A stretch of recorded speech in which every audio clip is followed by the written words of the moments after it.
दिल्ली को मिली बड़ी सौगात, नए आजादपुर बस टर्मिनल का उद्घाटन, 40 इलेक्ट्रिक बसें भी रवाना। दिल्ली की मुख्यमंत्री रेखा गुप्ता ने आज आधुनिक सुविधाओं से सुसज्जित नए आजादपुर बस टर्मिनल का उद्घाटन किया। यह टर्मिनल उत्तर दिल्ली के व्यस्त क्षेत्रों में यात्रियों को बेहतर सुविधाजनक परिवहन उपलब्ध कराने में अहम भूमिका निभाएगा। इसी समारोह में मुख्यमंत्री ने 40 नई इलेक्ट्रिक बसों को भी हरी झंडी दिखाकर दिल्ली की सड़कों पर उतारा। कार्यक्रम में परिवहन मंत्री पंकज कुमार सिंह भी उपस्थित रहे। मीडिया से बातचीत में मुख्यमंत्री रेखा गुप्ता ने कहा कि पिछली सरकार के दौरान कई परिवहन परियोजना अधूरी रह गई थी, लेकिन उनकी सरकार ने 8 महीनों में न तो केवल काम की रफ्तार बढ़ाई है, बल्कि दिशा भी स्पष्ट की है। उन्होंने बताया कि नई बसें, बेहतर यात्री सुविधाएं और स्मार्ट तकनीकी कदम दिल्ली को आधुनिक और पर्यावरण अनुकूल परिवहन की ओर तेजी से बढ़ा रहे हैं। राजधानी दिल्ली की बात करी जाए, सीएम रेखा गुप्ता ने आजादपुर टर्मिनल पर करीबन 40 बसों का उद्घाटन किया, जो इलेक्ट्रिक बस है, जो आजादपुर टर्मिनल से चलकर कई एरियो में जाने की अनुमति मिली है। मगर वहीं राजधानी दिल्ली की बात करी जाए, जगह जगह समस्या लगातार इस मामले को उठ रहा है कि जब दिल्ली सरकार ने बस का सुविधा इतना करने के बावजूद भी रोडों पे ट्रैफिक से परेशान होना पड़ता है, तो सरकार को इस मामले को लेकर ठोस कदम क्यों नहीं उठाया जा रहा है। उसी आसपास की जनता के यहाँ तक भी कहना है कि जब बसों की सुविधा होने के बावजूद भी रोडों पर ट्रैफिक इस तरह से बढ़ते जा रहा है, मगर इस मामले को लेकर कोई भी कानून व्यवस्था नहीं किया गया है।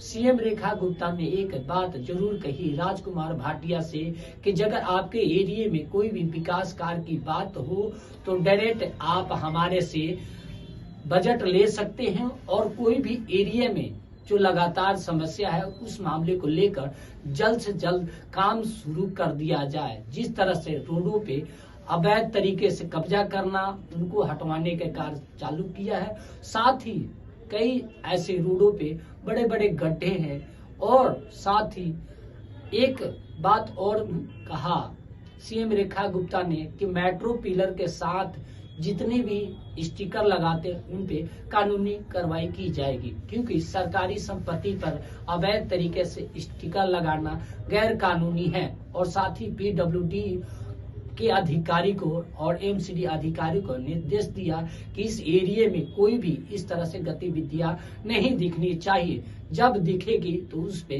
कानूनी कार्रवाई की जाएगी। के साथ साथ 40 ई बसेस फिर से एक बार 2 दिन पहले हमने 50 बसेस जनता को दिल्ली को समर्पित की। आज फिर से 40 बसों को तैयार करवा करके दिल्ली को हम सौंप रहे हैं। लगातार अपने इस 8 महीने के कार्यकाल में दिल्ली सरकार ने लगभग 1400 बसें दिल्ली की सड़कों पे इलेक्ट्रिक व्हीकल शुरू किए हैं, जबकि पिछली सरकार 11 साल में मात्र 2000 बसों को लेके आ पाई। दिल्ली में जिस तरीके से प्रदूषण की समस्या रोजाना बढ़ रही थी, पिछली सरकारों ने कभी न कूड़े के पहाड़ों पे काम किया, न टूटी सड़कों को बनाया, न गड्ढे, डस्ट मिटिगेशन इत्यादि विषयों पे काम किया। यहां तक कि जब देश के प्रधानमंत्री आदरणीय नरेंद्र मोदी जी ने मां के नाम पेड़ लगाने का आह्वान किया, तो दिल्ली सरकार में बैठे लोगों ने उस आह्वान में कभी जुड़ने का काम किया ही नहीं। एक पेड़ दिल्ली में उन्होंने लगाया नहीं, जिसका खामियाजा आज जनता भुगतती है जब पॉल्यूशन की बातें अखबारों में छपती हैं। पर जब से आपका आशीर्वाद पा करके दिल्ली में भाजपा की सरकार काम कर रही है, रोजाना नए विकास कार्य, रोजाना दिल्ली की समस्याओं के समाधान के लिए सरकार 24/7 काम कर रही है। कब आपने पिछली सरकारों में मुख्यमंत्री को सड़कों पे देखा? कब आपने पिछली सरकारों में मंत्रियों को सफाई अभियान से लेकर के अन्य कार्यों के लिए लोगों के बीच में पहुंचावा पाया? कब आपने पिछली सरकार के विधायकों को जन सुनवाई, जन समस्याओं के लिए काम करते हुए देखा? मैं आपसे पूछना चाहती हूं। यही इसी क्षेत्र से वो लोग भी थे जो दिल्ली में वर्षों तक मंत्री रहे, पर कभी यहां की सड़कें बन नहीं पाई।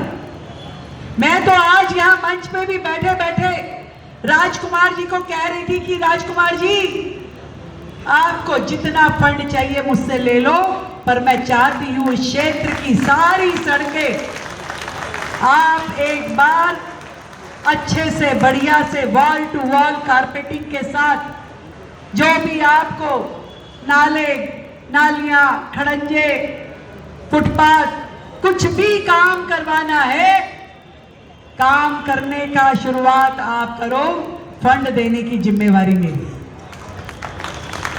जितना चाहोगे मिलेगा, परंतु इस क्षेत्र को वर्षों से जो दुखी हैं उन समस्याओं से निजात दिलानी होगी।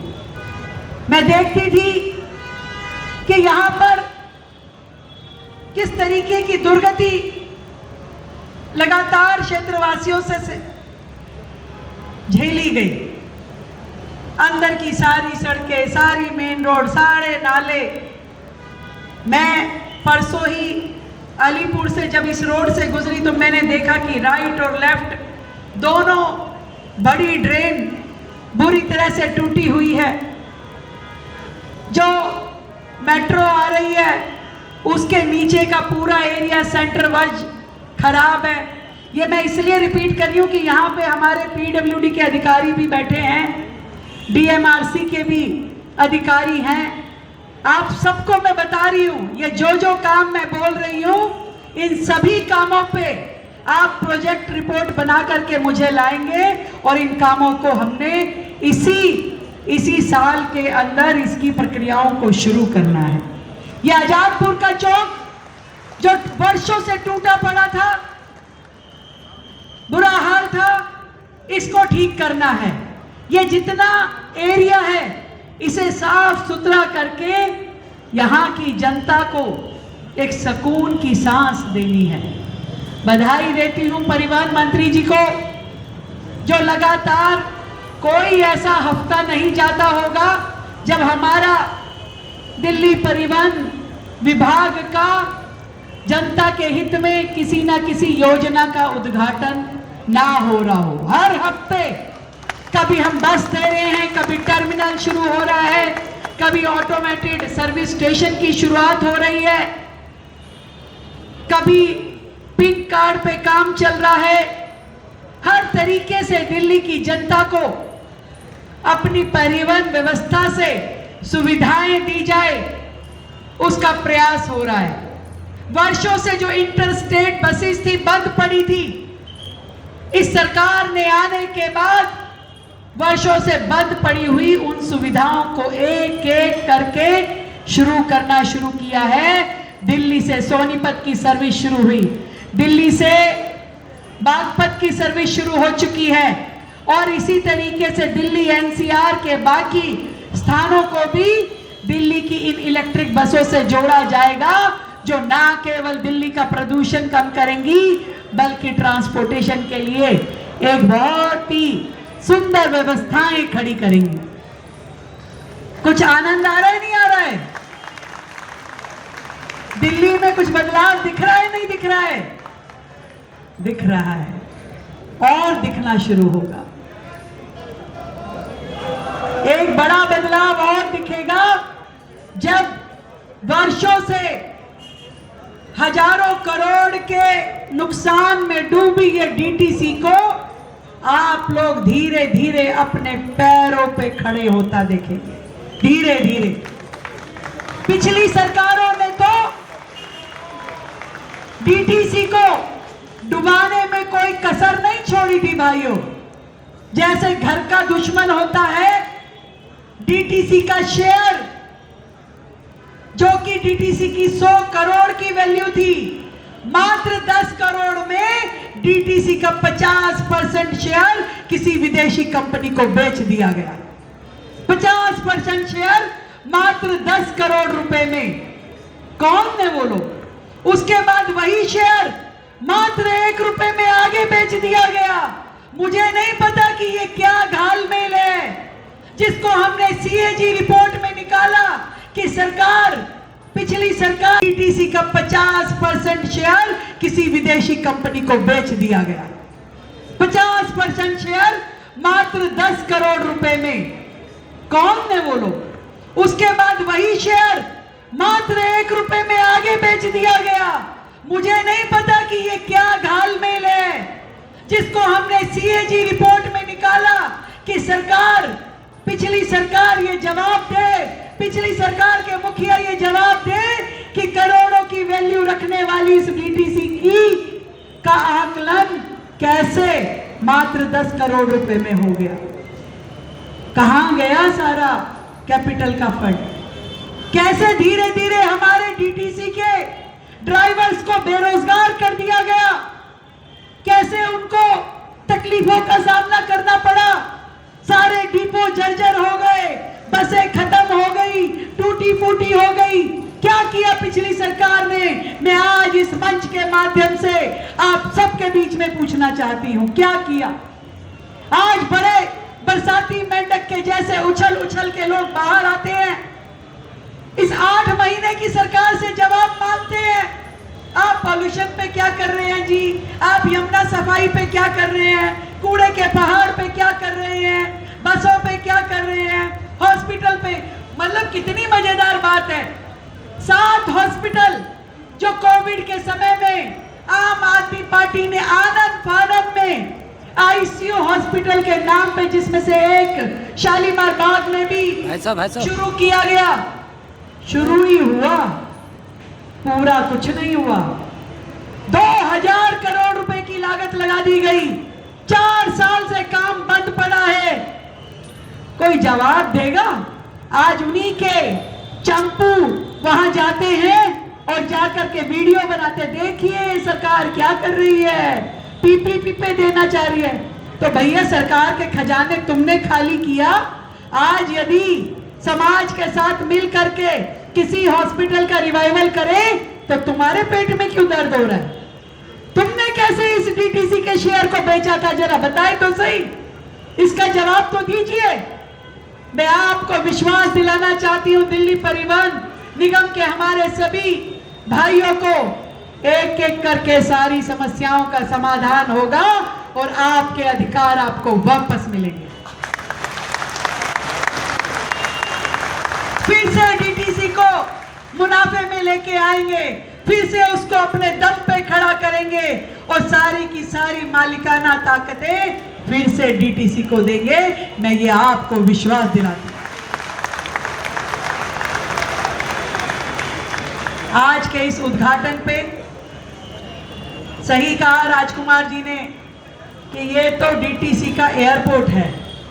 इतना बेहतरीन तरीके से जिसे बनाया गया है, आज की आधुनिक सभी सुविधाओं को यहाँ रखा गया है, हर चीज का उपयोग किया गया है। छतों पे सोलर सिस्टम, बायोगैस प्लांट के साथ में, और जनरेटर भी पूरी तरीके से यहाँ पर ग्रीन एनर्जी के साथ में जोड़ा गया है। यहाँ पे यात्रियों के बैठने की जगह, उनके लिए सुविधा रूम, बस पास काउंटर, हर एक सुविधा जो यात्रियों के लिए होनी चाहिए, जो शायद विदेशों के बस डिपोज पे होती है, ऐसा ही आज के मानकों पे बना हुआ ये बेहतरीन बस टर्मिनल जनता को सौंपते हुए मुझे बेहद ही खुशी का अनुभव हो रहा है। शानदार काम ये हुआ है और इसी तरीके के बाकी डिपोज को भी डेवलप करना हमारी जिम्मेदारी है और उसे हम करेंगे। यहाँ तक कि सारे ISBTs को भी नए प्रकार से बना करके उसकी 100% उपयोगिताओं को कर पाना, ये हमारा टारगेट है। आप सबको मेरी ओर से बधाई। आज 40 बसें और जो जनता को दी जा रही है, जो पूरी तरीके से इलेक्ट्रिक है, जिसमें एसी की सुविधा है, जिसमें कैमरा है, पैनिक बटन है, लो फ्लोर बसेस है, वो जो जनता के लिए बेहद ही सुविधाजनक है। मैं यही कहना चाहती हूँ कि सार्वजनिक परिवहन जब बेहतरीन हो जाएगा तो लोगों को अपना व्हीकल उठा के जाने की जरूरत नहीं पड़ेगी। और इस पूरे सिस्टम को उपयोग करते हुए, परिवहन व्यवस्थाओं को उपयोग करते हुए हम सब मिल करके दिल्ली के पॉल्यूशन को भी कम कर पाएंगे और ट्रैफिक की जो दिक्कतें हैं उसको भी हम समाधान दे पाएंगे। तो हम सब मिल करके आज इस विकास की अगली कड़ी को के हम साक्षी बने हैं। आप सबको मेरी ओर से ढेर सारी बधाई, शुभकामनाएं। बहुत बहुत